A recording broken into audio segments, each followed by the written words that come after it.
Sa mga first time mag-donate ng dugo, tara, samahan nyo ako. First time ko mag-donate ng dugo ngayon, kaya alamin natin ang mga do's and don'ts. Alamin na rin natin ang mga procedure kung anong mga dapat gawin bago ka isasalang. Dito pala ang location sa may St. Luke's A. Rodriguez, Quezon City. Tayo ay magpa-park muna dito sa may parking level 3.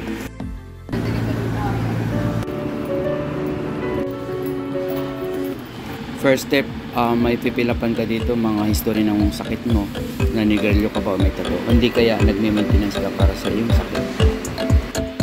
Second step, titimbangin ka 50 kilograms below, bawal ka, hindi kaya malnourished ka. Pangatlong step, kukuhanin ka ng blood pressure kung ikaw ay high blood o hindi kaya anemic, bawal ka mag-donate ng dugo. Kailangan meron kang 6 na oras na tulog o pahinga para hindi mag-accelerate ang iyong blood pressure.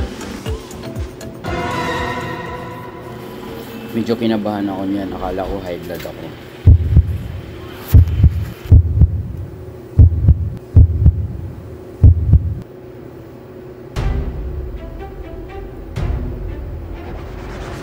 Silipin natin kung ano, ay eksakto lang 120/80. Pang-apat na step, kakabitan ka ng pulse oximeter. Ang trabaho nito ay upang sukatin ng pulse oximeter ang dami ng oxygen sa dugo ng isang tao. Pang-5, kukuhanin ka ng blood sample.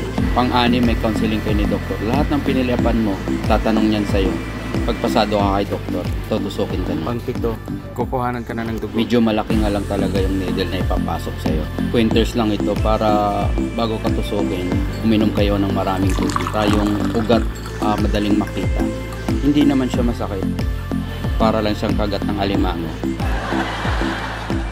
Siyang pag ongoing na yung pagbuha ng yung dugo, bibigyan ka ng stress ball. Ay squeeze nyo ito para tuwing squeeze nyo, lumalabas yung dugo. Mas marami. After 15 minutes, medyo puno na. Tinanggal na nila yung karayom.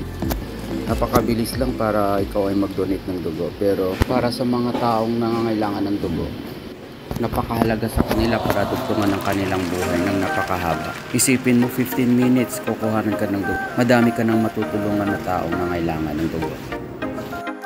Pang-siyam, kukuhanan ka nila ng post-BP. Yung huling BP mo, kung may nagbago ba sa BP mo nung una o dito sa pangalawa. Kasi kung medyo bumaba yung BP mo, hindi ka muna nila paalisin. Pag-istihin ka muna nila sa hospital. Ano na po yung reading niya, ma'am? Ganun pa rin. 120/80. At dahil walang nagbago sa aking BP, 120/80 pa rin. Pinayagan na nila akong umalis. Medyo masama ang panahon nung lumabas na ako sa hospital. Ang sabi nga pala ng doktor sa akin, pagka ikaw may sasakyan, pagkatapos mo kuhanan ng dugo, huwag ka nang bumiyahe ng malayo. Hanggat maaari, kung pwede kang magpahinga, mas malapit na pwede mong matulugan, hindi kaya sa kotse, pahinga kayo ng 1 to 2 hours bago kayo mag long drive.